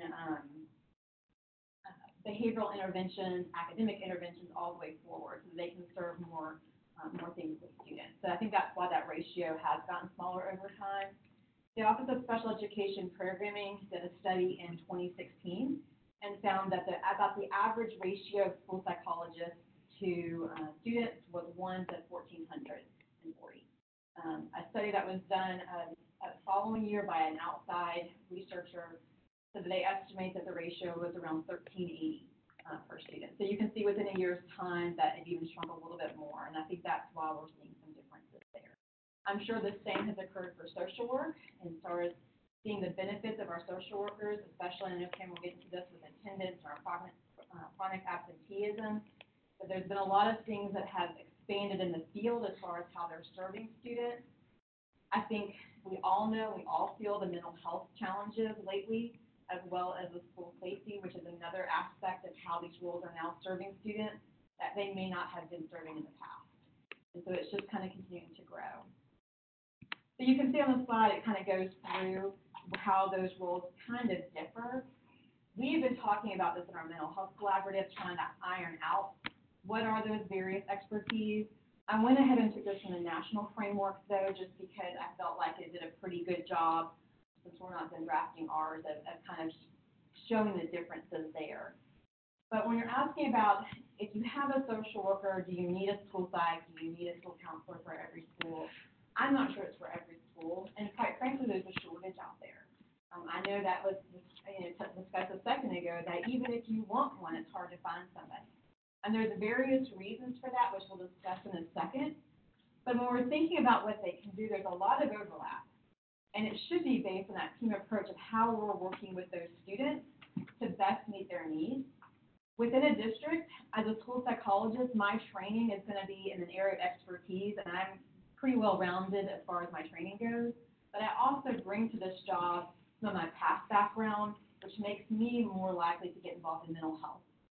Another school psychologist may not have that background, the school counselor does have a stronger background, and so they're probably more that pinpoint person. Various other places it might be the social worker. So it really not only depends on your level of graduate training, but your personal area of expertise, and so there is going to be some difference there. Not to mention the fact that there are some specializations. So school counselors are really trained more in that, and their scope of practice under our comprehensive model right now is about meeting those academic and those personal and career development goals. They're really focusing on providing that career and college readiness, getting students where they need to go. They are available to do groups and to work with students, but they're probably not going to always be able to do that because the focus of their comprehensive model is more about career and college readiness. But they have the skills and the training to also meet the needs, and they also can when able to do that. School psychologists, a lot of times, are pinpointed to disability identification, but their training is much broader than that. And given the freedom to do that, have some training, you can see in motivation, learning, intervention, school law, emotional behavior disorders, anxiety, depression, grief, trauma, loss, crisis team provision, just like our school counselors are, but there's a different expertise there in some ways, and that they can do more risk assessments for suicide and self-harm. And again, all these roles can be trained on these, it just depends on their background. Social workers have a different plan, and a lot of times, and you can correct me if I'm wrong, Karen, but they're from a systemic point of view where they're working with the families as well as the school systems to make sure they're meeting the whole child's needs outside of just how the student's functioning in that school setting. So there's kind of a layered effect. They all do slightly different things, but there's an overlap in those roles, which that team approach is oftentimes needed more so than just having one person work with an individual. There's a slight difference in all the roles, but having access to anybody at this point is a good thing. So we're talking about our barriers. So the shortage issue is a big one. I think it's a shortage issue with almost every single role in education. This specifically comes into play with school psychs, I know, because I think what was mentioned was that looking at the salary, and is that teacher pay the same? Should it be the same for specialists? I would say it contributes to our state shortage, quite frankly. Now I had sent over a study that was done by U.S. News and World Report to talk about the salary ranges for school psychs. And as a state, we're actually on the very, very, very, very low end of pay. The median, actually the 25th percentile is around $55,000. So if you think about where that falls, and of course there are many states who their level of income general per capita is higher. But that said, we definitely have to battle that with competing with other states. There's a nationwide shortage of a lot of these roles, and so almost like we're duking it out with states to try to recruit people to those states to work. And the pay kind of, it is one of those things that just kind of puts us at a disadvantage. The other thing is that job satisfaction. So if you go to grad school to be trained in what you're doing, and then you're pigeonholed to this one thing, most folks don't like to be pigeonholed, and they'll go somewhere else. Kind of happens quite a bit with a lot of our service roles, and that if they're only doing testing or they're only doing this one thing, then if they can do other things outside of this role, they're going to. And so they move to other types of positions that are available. And then we also talk about being that spread a little bit thin. So if we're sharing 5 schools, if someone's assigned to multiple schools, they really can't get the quality of service to individuals in that school. And so it's really more of a system approach than an individual student approach at that point, where it's hard to get the actual student to provide services. And so a lot of districts are looking at contract services at that point to see what can they do. And quite frankly, having talked to folks who are contracting, they're spending more money contracting than they are if they actually hire the individual to do that job. It's just finding the person, and again, we're competing with salary. Because if I can, as a contractor, make $80,000, why would I get paid $47,000? So it is kind of a chicken versus the egg circular thing. When we're looking at the numbers that were reported by Mike, I took the overall number of what schools reported as far as their FTEs for these various roles. Now keep in mind, this is data that's based on school reporting. So we have no idea necessarily how accurate every one of them are. We're going to have to trust that they're as accurate as possible.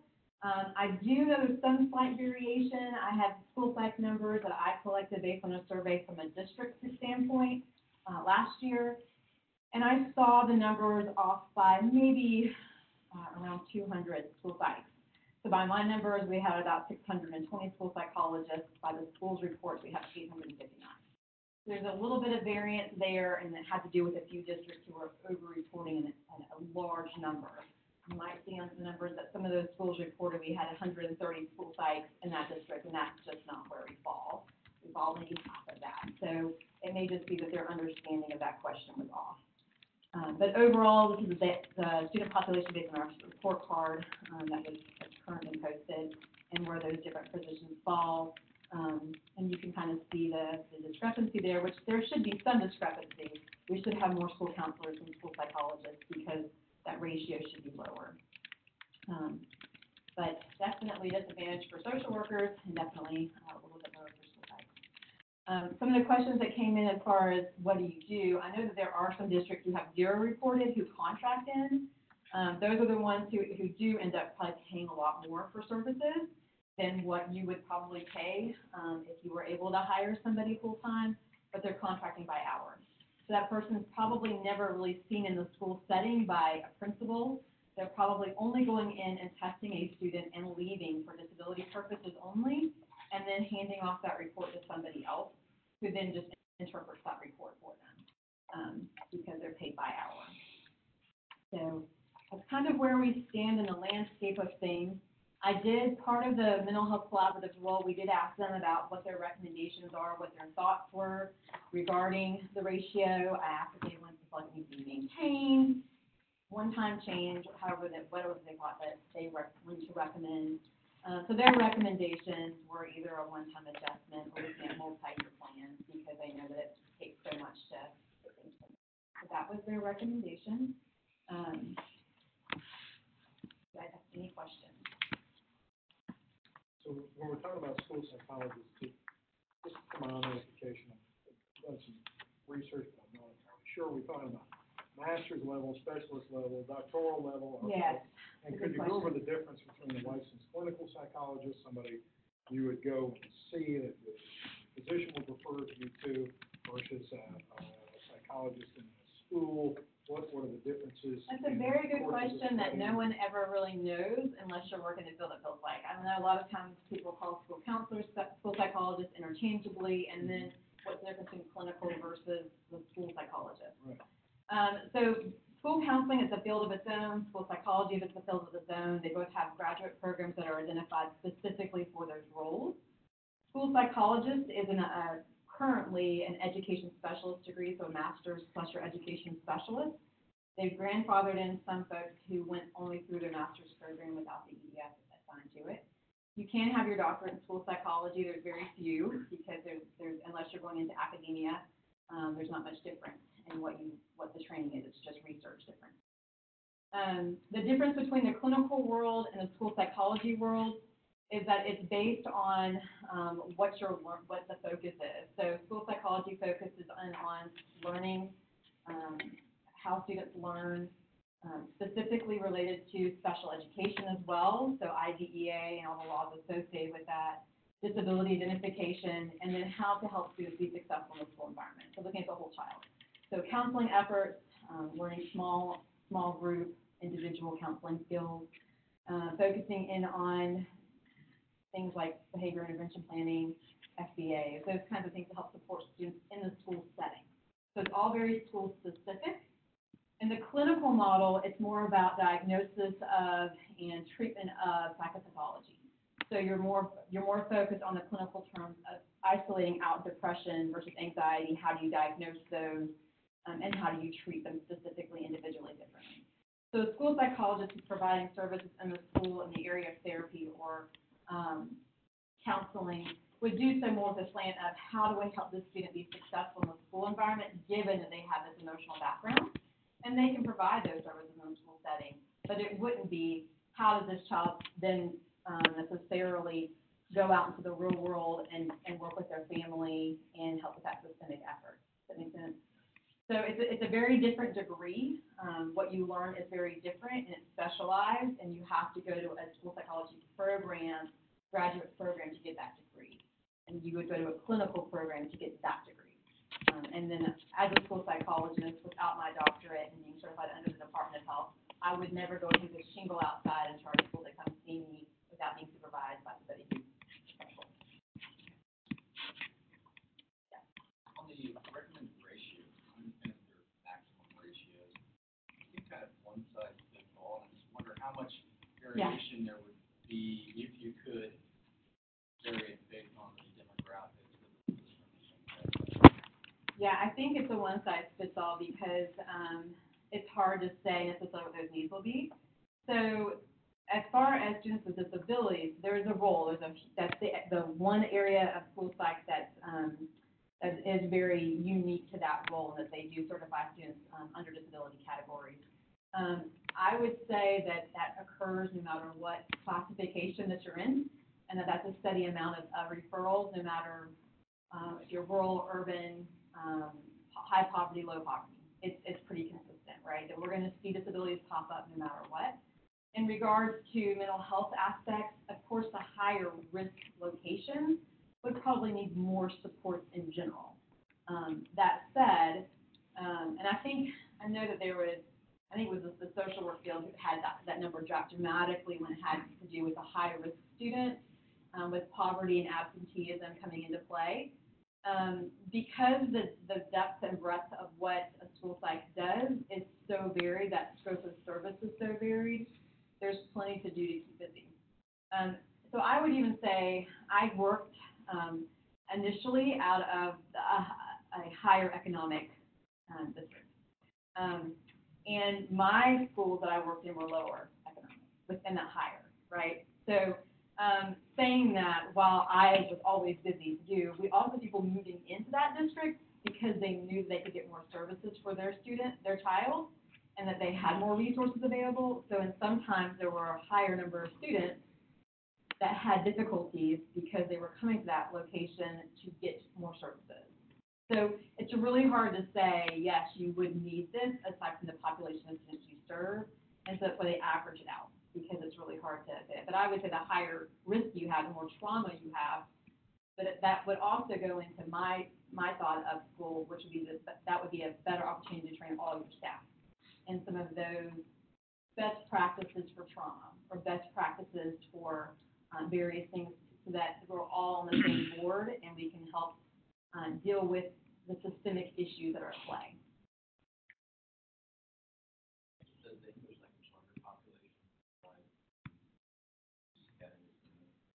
I cannot speak to this. I can say anecdotally what I would think. I can't say from study purposes off the cuff.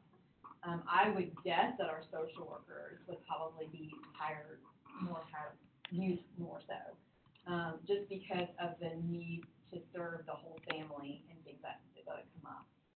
But I don't know statistically what that would cost, I guess. In these areas, these three fields, is there a similar type of training concept coming out of our colleges and universities as we do in regard to student teaching and being an intern? Yes. Tell me about Yes. that. So, well, school counselors, I'm not 100% sure on what their trajectory is as far as an internship or a student teacher type of situation. I know that they do placement within the school setting under a school counselor and spend time in that role prior to graduating, so that they can, in effect, have an internship type placement.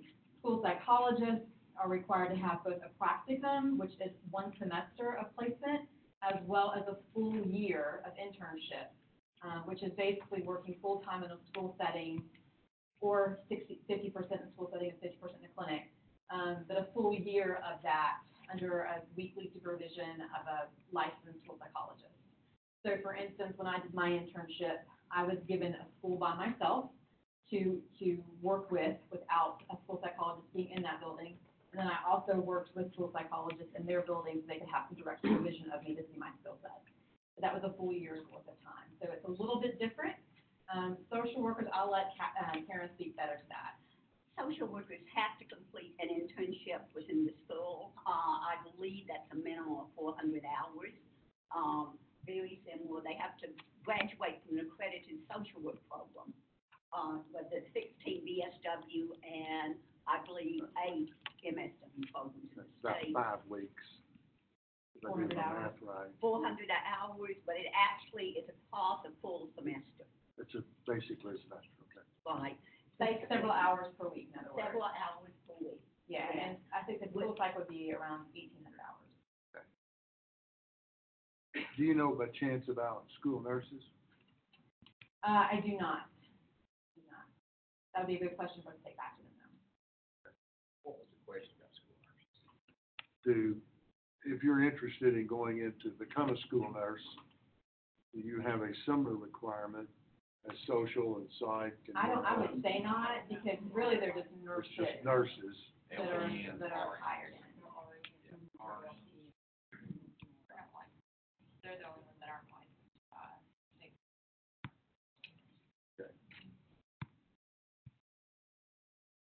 Any other questions? Thank you. Mr. Wilson? Social workers in Tennessee schools, Karen Franklin.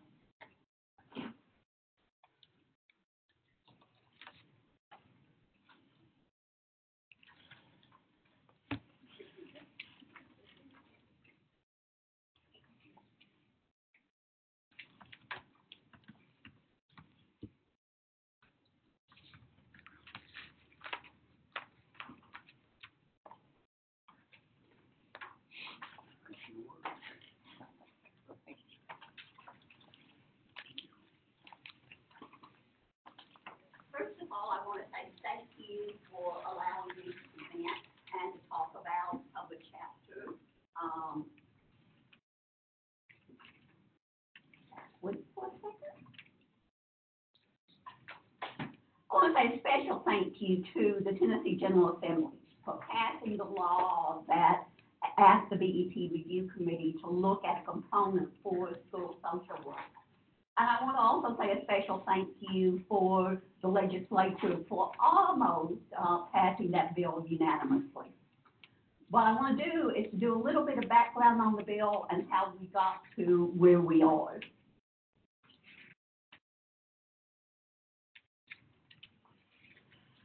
I'm not an educator, that I'm with the Tennessee chapter of the National Association of Social Workers, and we're the largest professional organization of social workers in the state with approximately 3,000 members.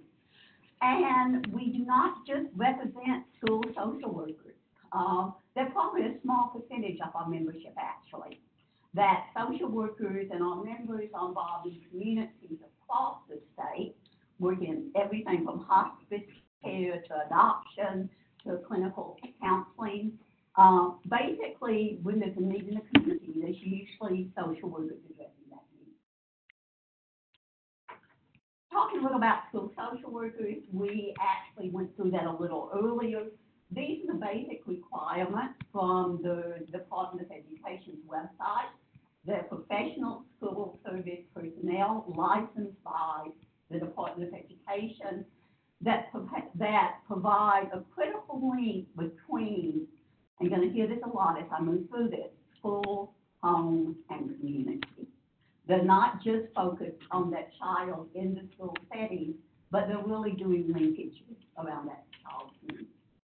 Goal is to improve academic achievement by preparing the students mentally, physically, and emotionally to be present in the classroom. And as I mentioned, they have a baccalaureate or master's degree from an accredited social work program and have also completed classroom instruction and internship training that orients them to the needs of students, the school's environment, and relevant state and federal law. I'm not going to spend much time with this. It's a brief overview of the roles of school social workers. We mentioned those in the past. I'll mention a few things we talked about in the collaborative. Still we'll be doing additional dialogue. And some of those things that were typically different for school social workers is school social workers work on attendance. You heard me mention that baccalaureate and master's level practitioners, and I'm going to mention this in a little while, but school social workers often report that a major portion of their work is working to address attendance issues. School social workers can also, on the other end of that, if you are a licensed clinical social worker, you can provide clinical services, and you are actually able to be reimbursed by insurance or TennCare. So there's a range of who those practitioners may be. And just to mention some of the ways why we became involved with this, we've worked for a number of years in collaboration with Tennessee Association of School Social Workers. The WARE project that is now under the Department of Education to increase mental health services in the schools, I actually attended a presentation from that program. And a real learning coming from the WARE program is that school social workers make a difference in student outcomes.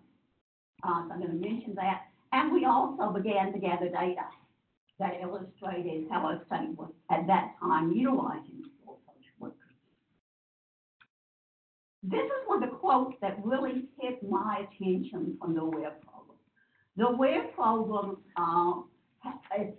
is a model that's being piloted in Anderson County, Lauderdale County, and Lawrence County to increasingly link mental health services with the school.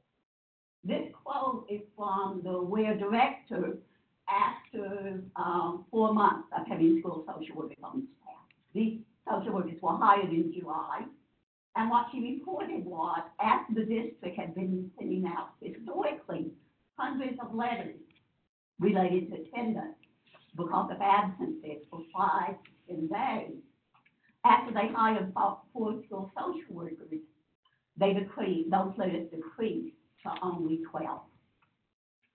Again, the school social workers were meeting with the students and working on their needs. The study of school social work services in the U.S. that included Metro Nashville, Knoxville County, Memphis and Shelby County schools showed that the number of school social workers in the school district positively influenced the number of students that completed high school. We looked at data in 2016, 2017, and the information that we gathered initially came from Coordinated School Health Program. And that data was a real reason that we began to talk to legislators about the need to address this. What the data showed, if you look at the red circle, that data at that point illustrated, but 43% of Tennessee school districts did not have school social workers. And looking at it down to county level, only 28 of 95 counties, or 29.5% of the counties, employed 1 school social worker per 2,000 students. I'm really glad to hear the new safety data. I think it continues to illustrate the need. It's a little different from what it was and what we looked at, and I really trust the new school social work data. The national recommended ratio, you have already heard, is 1 to 250. However, that ratio has a footnote that when a school social worker is providing services to students with intensive needs, a lower ratio of 1, such as 1 to 150.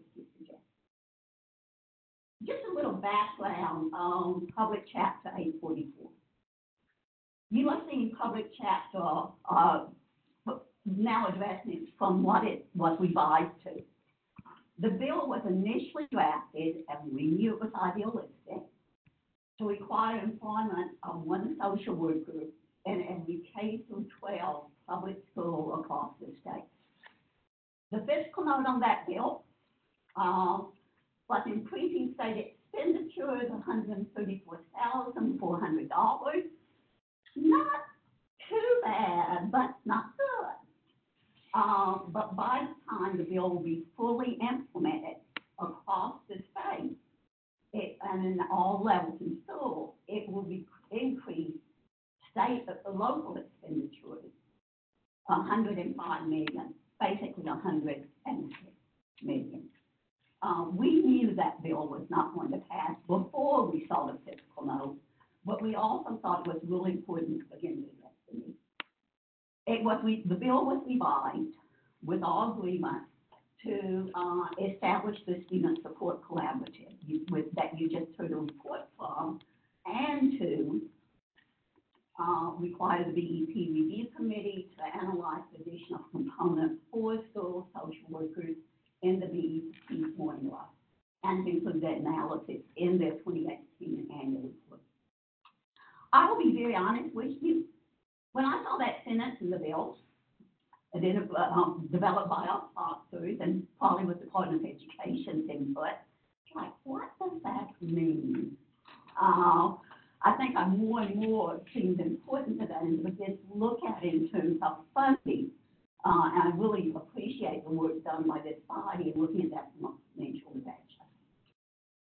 What our request is to the group is that we begin to develop a plan to increase the the ratio of schools, the BEP ratio for school social workers in Tennessee schools to meet the national recommendation. You may want to do additional research before you move to that, but I think the other information that has been presented really illustrates that school social work are behind the other helping professions in terms of their presence within school. And I can share additional information, but I think there's also documented results of how school social workers make a difference. I really just think another piece is that that it's important to continue to look at the funding. I grew up in Stewart County. I got my undergraduate degree from UT Martin in Weakley County. This state and what happens at a county level is not the same. Each county has its own issues, and education funding is really critical. I think we have to work collaboratively to help schools know how having mental health professionals on staff improves student outcomes. Child comes in late a number of days, and the teacher may not know that that child's parent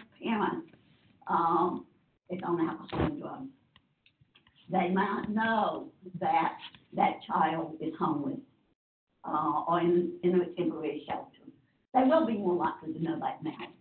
But I think the issues that students come to school with often impact their ability to come to school and their ability to concentrate in school.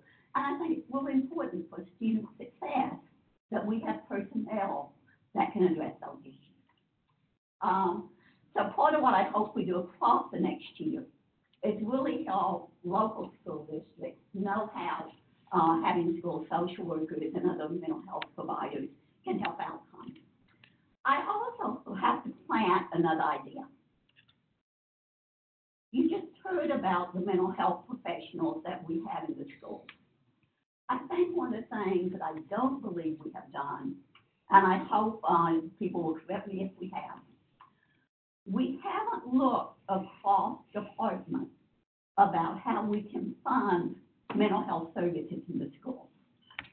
We haven't brought together the Teen Care Bureau, the Tennessee Department of Health, the Tennessee Mental Health and Substance Abuse Services Department, and and other departments that are already working on children's issues. They are already committed to children's success, and they may be able to bring funding streams that could help us in the future. Again, I really appreciate the time to be able to present, and we'll be glad to answer any questions.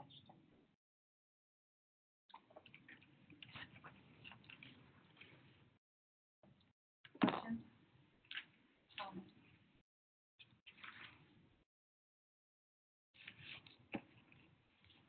Thank you so much for your presentation. Actually, thank you everyone for your presentations, because I think this is a really important subject matter. I don't think anyone would dispute the fact that having these individuals in the school system would make a huge difference in the success of the individual students who are struggling and have these challenges, whether it's coming to school as you indicate, or some other mental health issues that they're facing. It does present a lot of challenges to all of us individually in our respective roles and responsibilities. But, before we go into commitment of meeting next steps, one last opportunity for any of the members of the committee to make comments, further discussion, questions. If not, I'm going to go to Nathan for the next step. Thank you, Madam Chair. First of all, I mean, we're obviously a little bit ahead of schedule. One of the things that strikes me is we went through our time this morning, and even from the overview of where we started and going through piece by piece is just some of the progress that we've made these last few years in terms of the various priorities that this committee has selected these last few years, and the degree of success that we've had, I think, has been pretty extraordinary. And since we don't get together in person very often, that's that's, it's good to take a minute like this, to say what a difference that all of you all have made, really, in terms of, education in Tennessee, with the 11th and 12th month of insurance, with, RTI finally making its way into, the BEP formula. All of these things have been priorities of this committee. We all recognize the role that this committee plays, that is to make suggestions, and we also recognize the constitutional role that the legislature plays. They've got a very, very tough job, but, you know, as we were going piece by piece, each time you could see a strong commitment from this governor, a strong commitment from the legislature, and the local partners. It's played out, and just really, really cool to sit here and listen to that and think about just the progress over the last several years, at least that I've seen. So I'm sure you've seen quite a bit yourself in all those years. As far as the next steps for the committee are this: we think we will have an initial draft of the BEP report by roughly the 15th or the 20th of this month. A lot of the information that comes in that's required by statute to be placed into that report doesn't come into the department until that point in time. I'm glad you all got to spend some time today with Brad. He's a big part of that report. The Office of Local Finance with the department, they do yeoman's work in getting much of the meat and potatoes of that report together. And so it isn't something that we could have a copy of today, because simply all the components just don't exist quite yet. But we have had, the statute calls for this group to meet 4 times a year. This is our 3rd meeting. We will meet again, probably by telephone. You will have a working copy of the BEP report. We can go through and make edits and changes, be able to instruct the staff as to what changes we need to make, and then we'll be able to approve that report in the 4th meeting. I would say that'll probably be at the very tail end of this month, and we will, of course, meet our statutory deadline of the 1st of November. So just be ready for a conference call report the tail end of October. And that's where we are with the committee. Any questions I can answer?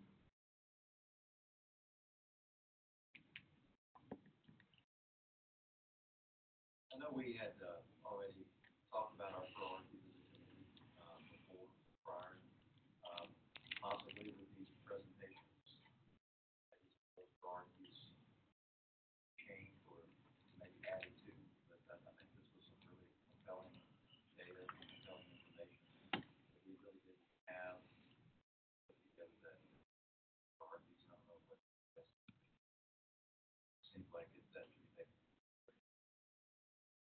You all actually had enough foresight to include all of these things in your priority list.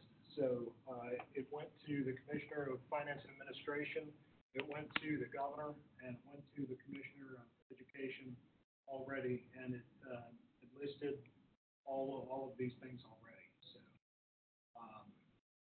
very prescient in your thinking.